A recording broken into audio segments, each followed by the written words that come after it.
வணக்கம். இன்றைக்கி நம்ம பார்க்க போகிறது மொழிபெயர்ப்பியல் சண்முக வேலாயுதம் புத்தகத்திலிருந்து இருக்கக்கூடிய மொழிபெயர்ப்பு விளக்கம். மொழிபெயர்ப்பு பற்றி சில ஆசிரியர்கள் விளக்கம் கொடுத்துருப்பாங்க. அதை ஒரு ஷார்ட்கட்டோடு பார்க்கலாம். ஃபர்ஸ்ட் ஒன், மொழிபெயர்ப்பு என்பது மொழிகளுக்குள்ளே போடப்படும் பாலத்திற்கு ஒப்பாகும்.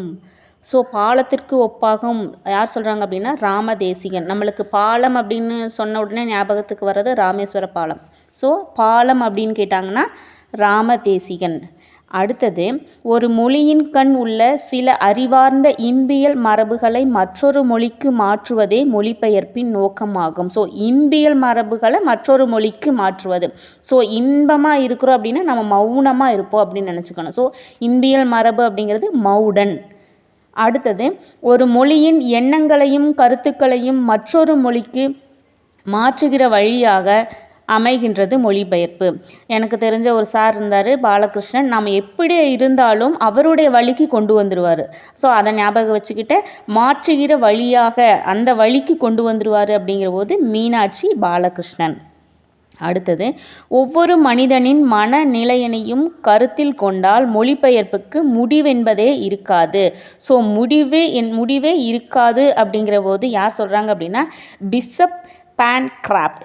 ஸோ அந்த பிஷப் அப்படிங்கிறவங்களுக்கு ஒரு முடிவென்பதே இருக்காது. அவருடைய வாழ்க்கை முழுவதுமே எப்படி இருக்கும், ஒரு பிஷப்பாக இருப்பாங்க, அதாவது அந்த ஃபாதர்ஸ். அடுத்தது, ஸோ முடிவென்பதே இருக்காது அப்படிங்கிற போது பிஷப் பான்கிராஃப்ட் ஞாபகம் வச்சுக்கணும்.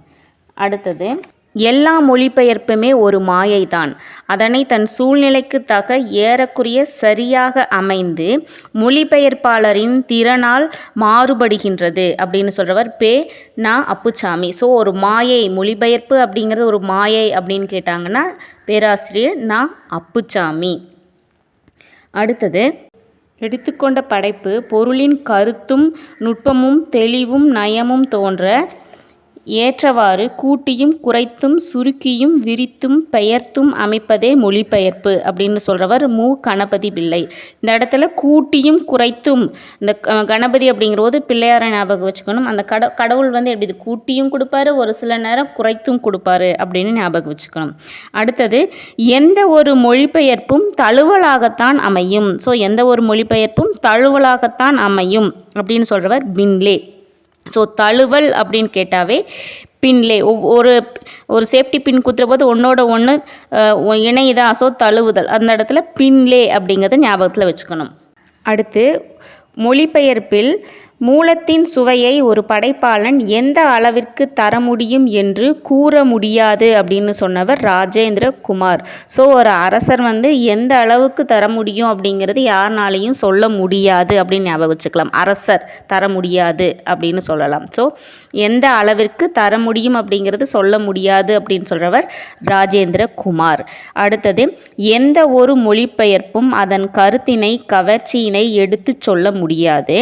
மொழிபெயர்ப்பு என்பது வெள்ளியிலான வேலைப்பாட்டில் தங்க நிற ஆப்பிளை அமைத்தல் போன்றது. ஸோ இந்த ஆப்பிள் அப்படின்னு வந்தாவே கிராண்ட் அப்படிங்கிறது ஞாபகத்துக்கு வந்துடணும். மொழிபெயர்ப்பு மூலத்துக்கு உண்மையாக இருக்க வேண்டும். மொழிபெயர்ப்பு மூலத்தின் தழுவலாகவோ கலப்படமாகவோ மாறிவிடக்கூடாது அப்படின்னு சொல்கிறவர் எஸ். மகராசன். ஸோ இந்த இடத்துல மகாராஜா எப்படி இருக்கணும் அப்படின்னா, ஒருத்தருக்கு கொடுக்கக்கூடிய பொருள் கலப்படம் இல்லாமல் இருக்கணும், இன்னொன்று போன்று இருக்கக்கூடாது, தழுவலாக இருக்கக்கூடாது அப்படின்னு நினைக்கிறாரு அப்படின்னு நினச்சிக்கணும். ஸோ கலப்படம் அப்படின்னு வந்தால் எஸ். மகராஜன். அடுத்து, தியாடர் சவேரி. ஒரு மொழிபெயர்ப்பு மூல நூலிலிருந்து விலகியும் அதே நேரத்தில் மூல நூலின் புத்துணர்வையும் கொண்டிலங்க வேண்டும் அப்படின்னு சொல்கிறவர் தியோடர் சவேரி. இப்போ இந்த இடத்துல புத்துணர்வு அப்படின்னு ஞாபகம் வச்சுக்கணும். புத்துணர்வு, சவேரி அப்படிங்கிறது ஒரு சௌரி வச்சு பின்னுறோம் அப்படின்னு ஞாபகம் வச்சுக்கணும். ஒரு சௌரி வச்சு பின்னுனா நம்மளுக்கு ஒரு புத்துணர்வு கிடைச்ச மாதிரி இருக்கும் அப்படின்னு சொல்லலாம். இந்த இடத்துல தியாடோர் சவேரி ஒரு 3 பாயிண்ட் சொல்லியிருப்பார். 3க்கும் லிங்க் வச்சு படிச்சுக்கலாம்.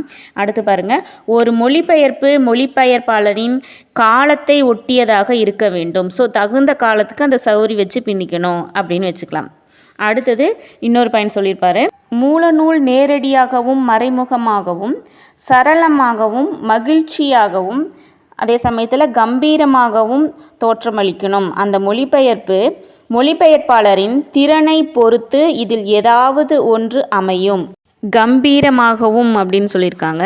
ஸோ சோம்பலாகவும் அப்படின்னு சொல்லியிருக்காங்க, மகிழ்ச்சியாகவும் அப்படின்னு சொல்கிறாங்க. இந்த இடத்துல வந்து நம்ம அந்த சவேரி அப்படிங்கிறத சௌரியம் ஞாபகம் வச்சுக்கணும். அந்த இடத்துல அந்த சௌரியை வைக்கிற போது நமக்கு கம்பீரமாக இருக்கும், ஒரு சோம்பலாக இல்லாமல் மகிழ்ச்சியாக இருக்கும் அப்படின்னு ஞாபகம் வச்சுக்கணும். ஸோ இது மொழிபெயர்ப்பாளரின் திறனை பொறுத்து இதில் ஏதாவது ஒன்று அமையும்.